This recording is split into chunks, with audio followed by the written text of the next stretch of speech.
Target में जितने भी क्वेश्चंस हैं इस टॉपिक के रिलेटेड प्लीज स्किप मत करना, कि बिना किसी टेंशन के, बिना किसी फर्स्ट करो, थर्ड करो एंड देन एंजॉय एग्जाम के बाद करो।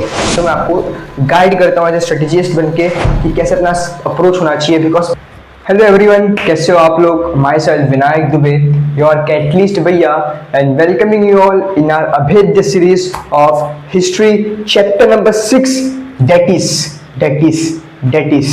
एंटरटेनमेंट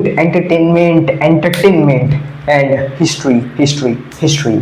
समझे कि नहीं? चलो शुरू करते हैं। सबसे पहले आपको बी करना है, बी यूनिवर्सल है, आपको पता है। तो बिना वेस्टेड आपको सोचे समझे, बिना कोई क्वेश्चन उठाए, शांति से ये वाला क्वेश्चन कर लेना। टारगेट में जितने भी क्वेश्चंस हैं इस टॉपिक के रिलेटेड प्लीज स्किप मत करना, कर लेना। क्वेश्चन नंबर 3 में आओ, फर्स्ट करो, थर्ड करो एंड देन एंजॉय एग्जाम के बाद करो। राइट, शॉर्ट नोट्स वाला है, ये भी कर लेना, इंपॉर्टेंट है। क्वेश्चन नंबर 4 में आओ, सेकंड वाला करो, explain the following statement. Then moving ahead, question number 5 first and second दो हैं, दोनों करो, आंसर द फॉलोइंग। इतना कर लोगे आपका काम बड़े आराम से हो जाएगा, बिना किसी विघ्न के, बिना किसी टेंशन के, बिना किसी बाधा के। अब देखो भाई, आई होप आपका प्रोसेस सही चल रहा होगा। कोई भी डाउट हो, कोई भी क्वेश्चन हो तो पूछ सकते हो, बट एक चीज याद रखना, अपना जो एफर्ट का जो ग्राफ है अब उसको बढ़ाना पड़ेगा। Because if you are aiming for 90-95% then आपको ग्राफ एकदम स्पीड में बढ़ना चालू हो जाना चाहिए। बिकॉज अब आपका अक्टूबर स्टार्ट होने वाला है एंड आपके पास टाइम अब कम बच रहा है। So please without wasting your single minute, ऐसा पॉसिबल नहीं हो सकता कि आप टाइम वेस्ट ना करो। तो वो हर कोई करता है, मैं भी करता हूँ, but what we can do is minimize the time wasted, minimize the distraction. जब चीजें मिनिमाइज करोगे ना तो यहाँ पे आपके आउटपुट मैक्सिमाइज होगा। Remember this.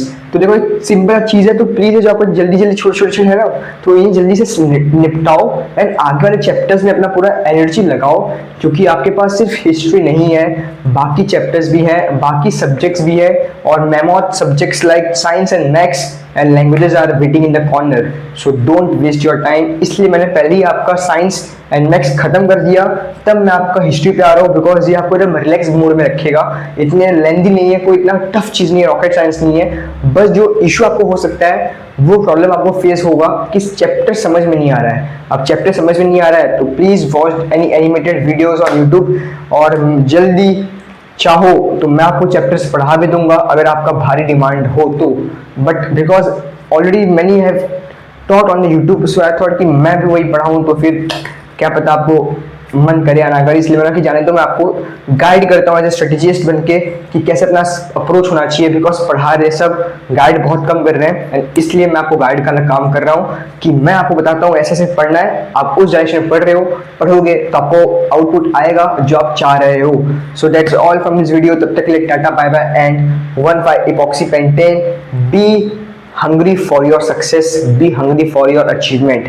ये 10th का परसेंटेज सच में कहीं काम नहीं आता, बट जितना मेहनत किए हो आप, आपको आगे बहुत काम आएगा। और वो आपको मैं हमेशा कहता हूँ कि आपका जो कॉन्फिडेंस है ना, वो 10th से बनता है। 10th का जब रिजल्ट आता है ना आपका 90-95%, तो ना आप जब लाइफ में आगे बढ़ते हो और कभी आपको डाउनफॉल वाला जब सीन आता है, तब यू विल थिंक, वो थॉट सडनली आपके दिमाग में आता है कि मैंने तब फोड़ा था तो मैं अब क्यों नहीं फोड़ सकता। जो सेम मेरे साथ अभी भी होता है। जब things don't go the way I want, then the first thing that comes in my mind is class 10th, कि how hard work I have done in that class standard, that because of that I will score 93%, and when things don't go well I take the motivation from there and start working here. As a result again I get the same और more better output then the previous one. समझ गए ना? So that's all, tata bye bye and 1-5 epoxy pentane once again.